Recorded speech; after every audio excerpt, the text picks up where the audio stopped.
This is chapter 12. In this chapter, we're going to be looking at the mechanisms of evolution.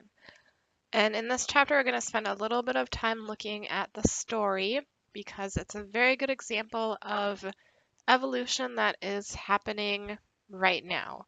So evolution is not something that has just happened in the past.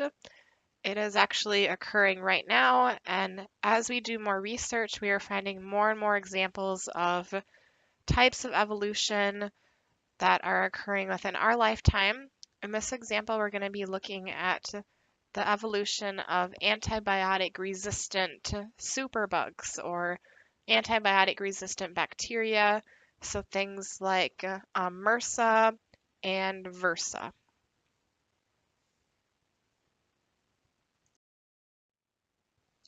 So we're going to spend a little bit of time looking at a species of bacteria called Staphylococcus aureus. So this is a species of bacteria that is found normally on human skin. It is also the species of bacteria responsible for staph infections. So it is normally occurring. However, when it grows out of control, it can cause some issues for certain people. So in the past, how we have treated staph infections is by using a common antibiotic called penicillin. So this is the type of antibiotic that was used most commonly. And if you think about it, penicillin really isn't prescribed much anymore. And the reason behind that is because we have actually overused penicillin as a treatment for different bacteria infections, and certain bacteria strains are becoming resistant to penicillin. So when this penicillin stopped working to treat these different infections, doctors had to switch to another type of antibiotic called methicillin. And methicillin is just a derivative of penicillin. They're very closely related in how they work against the bacteria cells in order to control that bacteria growth. So the same thing happened with methicillin. Methicillin worked for approximately 20 years as a good treatment for staph infections, but eventually our staph bacteria became resistant. And this is where MRSA came from. So MRSA, or MRSA, it stands for methicillin resistant Staphylococcus aureus.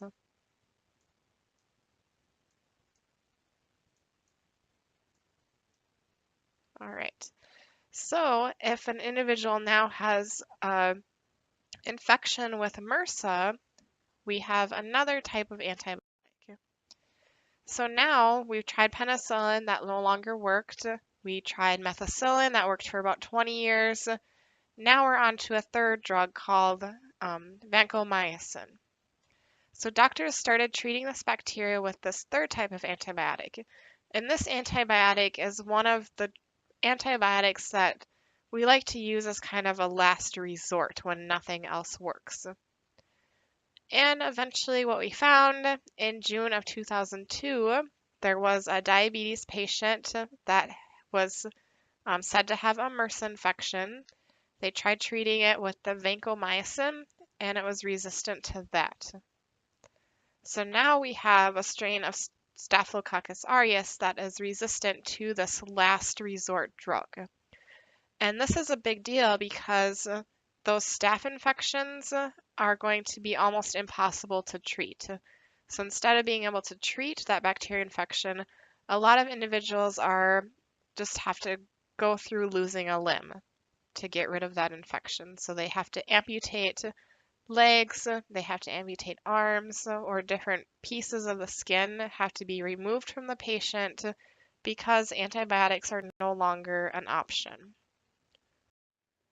So what this leads into is this mechanism of evolution that I mentioned at the very beginning. So it's just to show you an example of where evolution, we usually think about it as something that has happened way in the past, millions of years ago. But this is actually happening right now, especially in our healthcare fields. And the type of evolution that we looked at is called natural selection. So we have artificially, naturally selected for bacteria that are resistant to certain different types of antibiotics. So what has happened is that in the general population of Staphylococcus aureus bacteria, most of those bacteria we could treat or kill off with methicillin. However, a few of those bacteria cells, and here they are indicated in kind of a pinkish color, they were not killed off with that methicillin antibiotic. So they made it through that treatment, and then we end up with cells that are all resistant to methicillin, or we end up with MRSA. The same thing happened with the vancomycin. So some of those cells just randomly by chance were resistant to that antibiotic. They survive, they pass on that resistance to their offspring, and eventually we get a new strain of Staph aureus that are now resistant to basically every single type of antibiotic that we have at our disposal. So we're going to kind of look at this. We're going to pull back and look at natural selection just kind of in general, and hopefully you can think back to this example and kind of relate them together with each other. So as we learned in the previous chapters, we talked about genetics. So we're going to also use these terms within this chapter as well. So remember that we learned about a genotype, and a genotype is just the complete gene library of an organism. So it's all of the DNA, all of the genes located within that organism. Within that genotype, we can have genes. So these are specific units or sequences of DNA that are going to be used to create a protein. Those genes can come in alternate forms called alleles. Those different alleles, or those different versions of the same gene, those are going to be used to create a protein, which will then be represented in a phenotype. And a phenotype is that physical characteristic. So it's what is actually visible within that population. So we can think of an example of this. So for example, human hair color. There are different alleles that code for different human hair colors. So we have an allele for blonde hair, an allele for brown hair, an allele for red hair. Those alleles, when they are expressed, they're going to give that physical characteristic, so the hair color that we see on that individual. So all of these alleles that we have in a population, this goes back to, or it makes up what's called an allele frequency. So we're no longer going to be looking at individual organisms and what their alleles are. We're going to look at the percentage of a specific allele within a population of organisms. So remember that a population of organisms is all the individuals of a same species within the same area. And within all of those individuals, each individual has two alleles, or two copies of a gene, but we're going to look at the frequency or percentage of each specific gene within that population. So here we have an example. We have a population of 15 mice up here. Each of those individual mice, they have two alleles. So we have 15 mice. Each mouse has two alleles. We have a total of 30 alleles in that population. So then we can count which alleles make up that 30. So if you go through and count, and I won't count, but 13 of these alleles code for white fur. So we just take 13 divided by 30, or we get 43% of the alleles in this population code for white fur. That means that the other alleles, there are 17 black alleles within our 15 mice in our population. So 17 out of 30, we have 57% are black alleles. So this is a percentage, that's what we're really going to be interested in. So this allele frequency, when this allele frequency changes from one population to the next, we call that evolution. So in our population here, we have 57% of the alleles code for black fur, 43% code for white fur. If those individuals in this population reproduce, we could end up with the next generation, and I'm just going to make these numbers up, but we could have the next generation where 70% of the alleles will be black. So 30% of the alleles in that population would be white. And again, I just made these numbers up, but this is showing that if those allele frequencies change from one generation to the next, so from the parents to the offspring, those numbers or percentages change over time, that is showing evolution. So evolution is just when that allele frequencies in a population change over time. And this change over time in those allele frequencies from one generation to the next, this is evolution. And this can occur in 5 different mechanisms. So these are the 5 mechanisms that we're going to look at. The first one is called natural selection. And that's the example that we looked at with the bacteria that we started out with.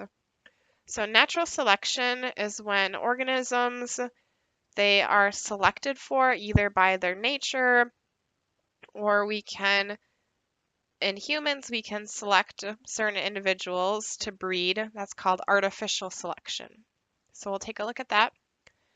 Other mechanisms are mutations that can change the allele frequencies, something called gene flow, genetic drift, and sexual selection.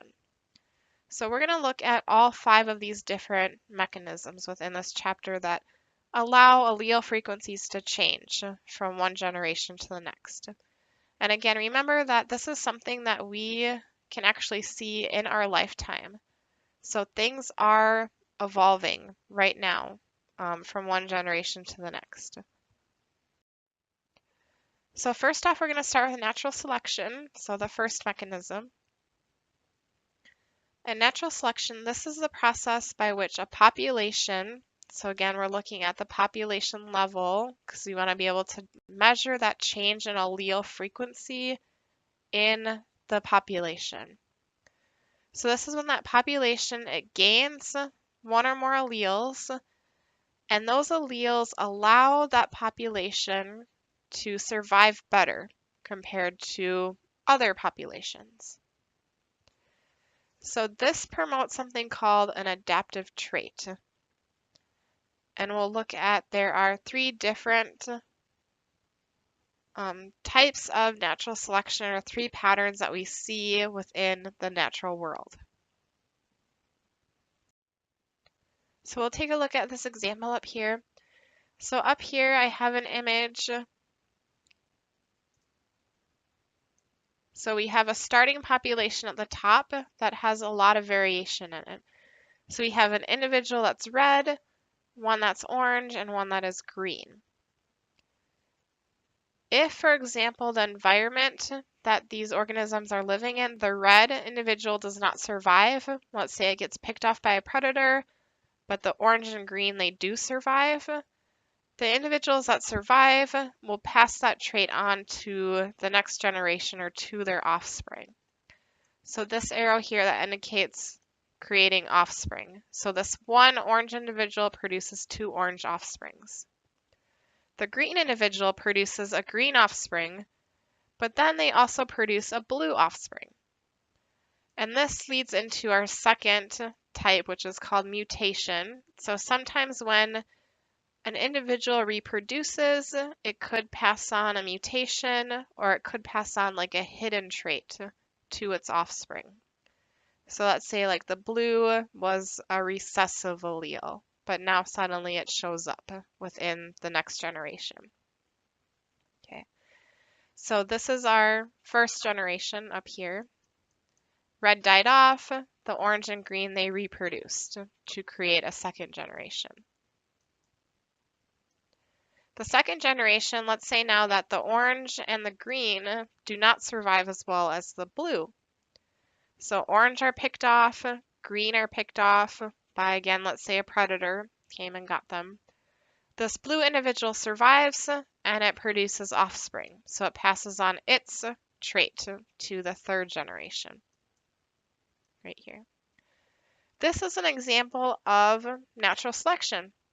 So if you look back, our third generation, all blue individuals, is different than our first generation, where we had a red, an orange, and a green. So again, this is showing natural selection.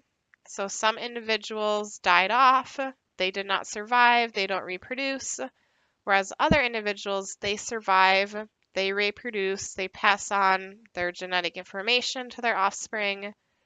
Those offspring either survive or don't survive. The ones that survive pass on their genetic information to the third generation. So over time, this population will adapt to its environment, so it's better able to survive. So again, we talked about there's 3 patterns. So one pattern that we see is called directional selection. So directional selection is when individuals of one extreme of a phenotype, they have an advantage over other individuals. An example of directional selection is shown here. We have a population of a moth. Some of them are lighter in color, some have a medium color, and some are dark in color. So before the Industrial Revolution, the medium color moth blended in the best with tree trunks. So they were not picked off by predatory birds as easily as either the white or the dark moth. So this middle phenotype was favored. After the Industrial Revolution, the bark of trees was covered with soot. So this allowed the darker colored moth to blend in better.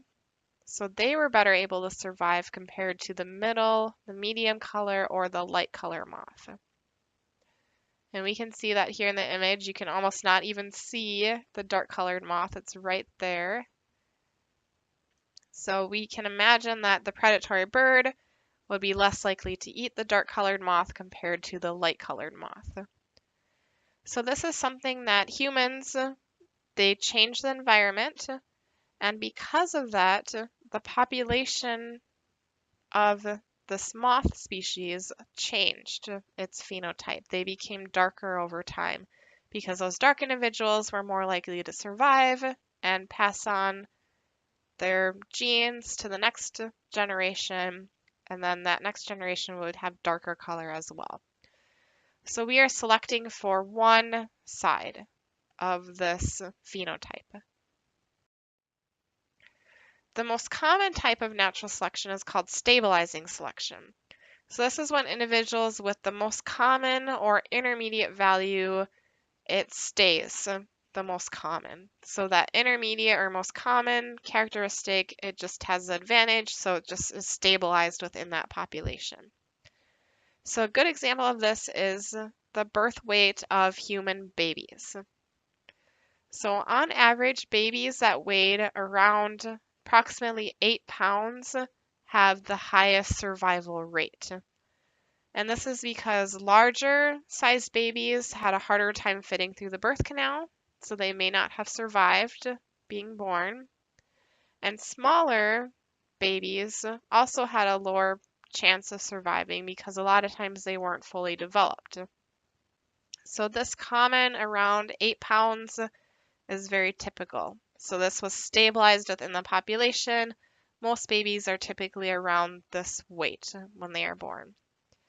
Now this has changed quite a bit in recent years just due to advances in healthcare, the increase in the amount of C-sections that are done for larger babies, the ability to have the neonatal intensive care so that we can allow babies to continue developing even when they are no longer inside of the womb. So this has changed, but in the past for humans, that 8 pound was kind of the most common. It was stabilized because those individuals survived the best. The last type of selection, and this is the least common type of selection, is called disruptive selection. And this could potentially lead to speciation. So where we get populations that are so different from each other, they become different species. So disruptive selection is when individuals on either extreme of a phenotype have an advantage over that intermediate most common form. So in this case, we had a population of birds and their environment changed so that the smaller sized beak birds could eat soft seeds, so they would survive. The larger beaked birds could eat harder seeds, so they are likely to survive. The birds in the intermediate were inefficient on either the soft or the large seeds, so they did not survive at all. So here we have a case where two different phenotypes, so small beak and large beak, they have different advantages over that intermediate form. Okay. And again, this is the least common type of natural selection, and this could potentially lead to speciation. So those two different populations, the ones with the small beaks and the ones with the large beaks, they could become so different from one another that they would not be able to come back and breed with each other. So we say they can be separate species. So this natural selection and those three different patterns, natural selection can result in something called convergent evolution. So this results when organisms can appear very much like one another despite being very different from each other. So they'll have common descent, no, or they don't have common descent from a common ancestor. They're not related to each other, but they have characteristics that are very similar. These are called analogous traits. And I have examples on the next slide. One classic example that is not going to be shown is an example of wings.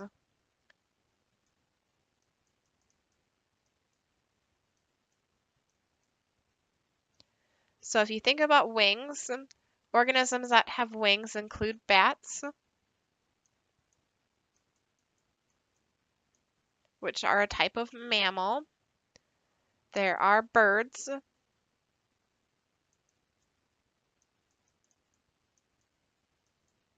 Birds also have wings, but they're birds. They're more like reptiles. You can also think of butterflies.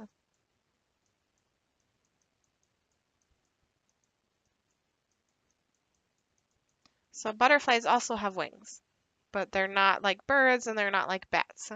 So these are examples of analogous traits. They have a similar function to them. They're all used for flying, but birds, bats, and butterflies are not very closely related to each other, so they don't have a common ancestor.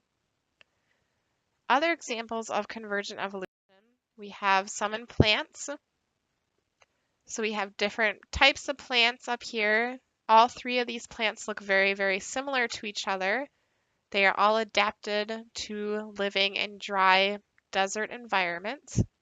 However, they are not closely related to each other.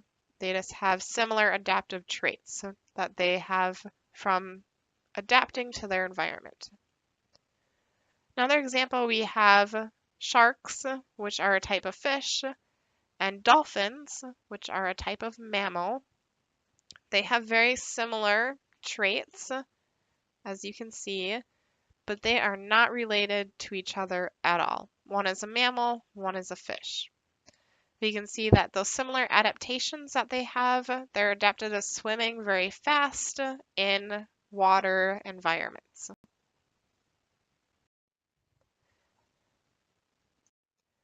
The second type of mechanism for evolution I mentioned very briefly in the natural selection, and this is mutation. So all evolutionary change ultimately depends on mutation. And mutation is just when you have a change in the sequence of any segment within the DNA of the organism. So what's important about these mutations is that they can generate new alleles. So this is that example. If we go back to where I had hold on for a second. I had those three bacteria-looking creatures. So one was red, one was yellow, one was green. And that green individual, there could have been a mutation and it had a blue individual as a child. So that mutation or that change in the DNA, it created a new phenotype, or it created a new allele that gave a new phenotype for that population.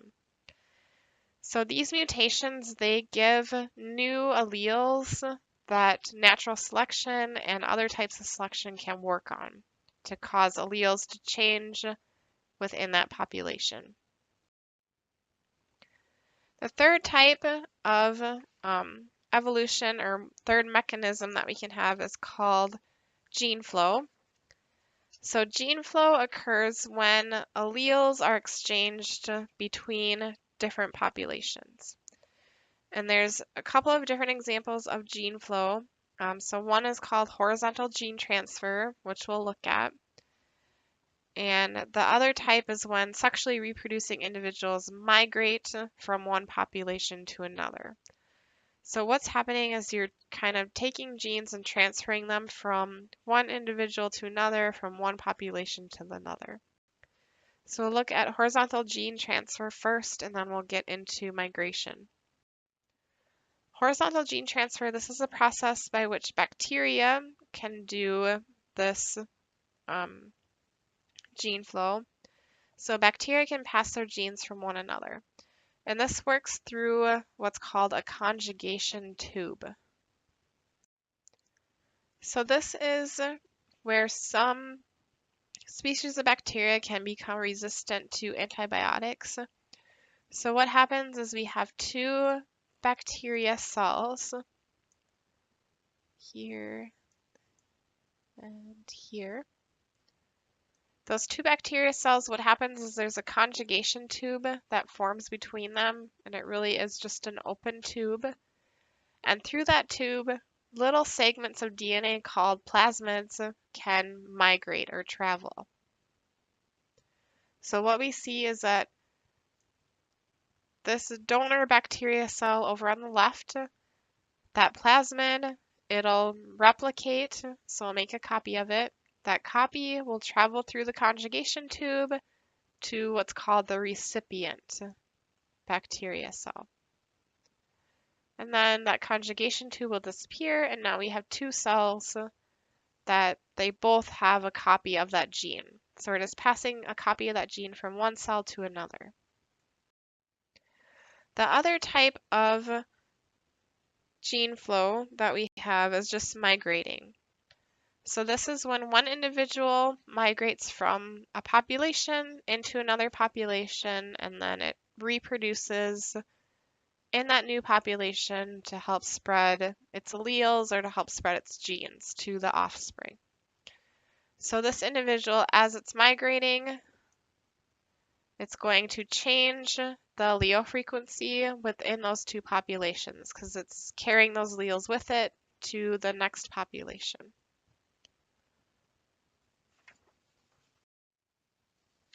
Mechanism number 4 is called genetic drift, and there are two types of genetic drift that we're going to be looking at. So genetic drift is just when we have a change in allele frequency, so evolution, in our population due to random events. And this really is random. It's not like the population is adapting to a certain environment. It's just random things happen. So things like natural disasters occur. It really is random. And that can cause differences in survival rates of individuals. But remember, if you don't survive in your environment, you're not able to produce offspring, you won't pass on your genes to the next generation. So two types of drift that we see are the genetic bottleneck and the founder effect. The genetic bottle neck, you can think of a bottle. So here, for example, we have 3 different colors of crustaceans. We have dark black, kind of a reddish, and then a brown. So in a small population of the crayfish, so these crustaceans, normally they can survive just kind of in their normal environmental conditions. But if there's a random catastrophe, and again, random is the key word here in relation to genetic drift. So this random catastrophe, it randomly kills off most of the population and only a few survive. In this case, just by chance, more of those blue crayfish survive over the orange and green. So that is what is going to be available for the next generation in order to pass on that information.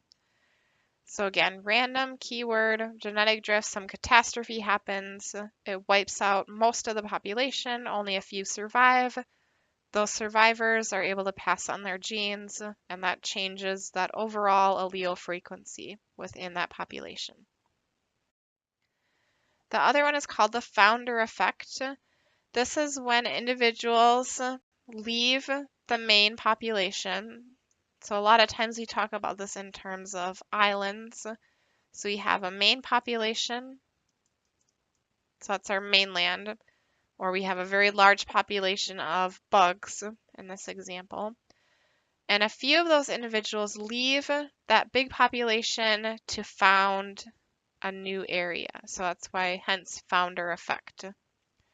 So those new individuals that go to find a new population or establish a new population, they may not be as genetically diverse as the mainland population. So whatever alleles are brought over for that new population, that's going to be what's passed on to the next generation.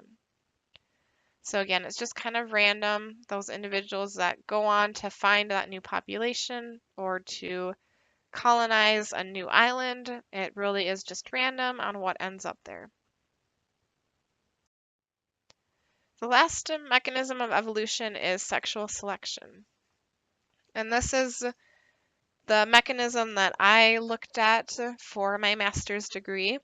So I was looking at sexual selection in crickets. So crickets, female crickets will choose their mate based on the speed and frequency of the cricket chirping. So only males chirp. So other organisms also use sexual selection. So a lot of organisms or a lot of animals show sexual dimorphism. And di refers to two, and morphism refers to morphology. So sexual dimorphism species have differences between their males and females. And a lot of times it's very distinct physical appearances on the differences. So because of this, we have something called sexual selection. So this is when nature selects a trait that increases an individual's chance of mating, because it's all about reproducing and passing on those genes to the next generation.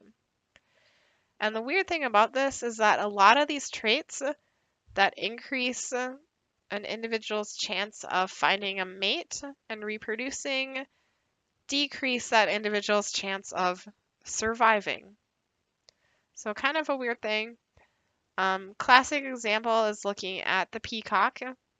So we have a peahen right here. That is the female. The female is very drab. They camouflage and blend in very easily. If you look at the peacock, that's the male version of this bird. They have these elaborate feathers on their tail that they open up, they dance around. So those feathers, we can very easily see them. They also have this really bright blue feathers on their body. So those males stand out like crazy, very easy to spot. So if you think about it, that would decrease your chance of survival because it's very easy for a predator to spot you and to get a hold of you. They also don't fly very well. That big long tail kind of slows them down. So even if they try to get away, a lot of times they are caught by the predator. But for some reason, females really pay attention to this elaborate display of color in order to choose a mate. So this, again, it's a little interesting to think about. So if we think about this, some other examples, so we talked about the peacock. So the more elaborate the peacock plumage, the more mates he will attract, but it also makes him stand out a lot in its environment. So it's very easy for predators to spot that male. Another example, so if we look at a frog species here, frogs are very vocal. So if they call louder and more frequently, they're going to attract more mates because the female is attracted to that call. But he also will attract bats, which are a big predator of the frog. So again, we have that trade-off between attracting mates, but also attracting predators. So again, kind of this trade-off, sexual selection. It's all about reproducing, but you also need to survive in order to reproduce. So those are our 5 different mechanisms of evolution. We'll take a little bit more detail into looking at natural selection and speciation. But an important thing to remember is that natural selection, this leads to things called adaptations.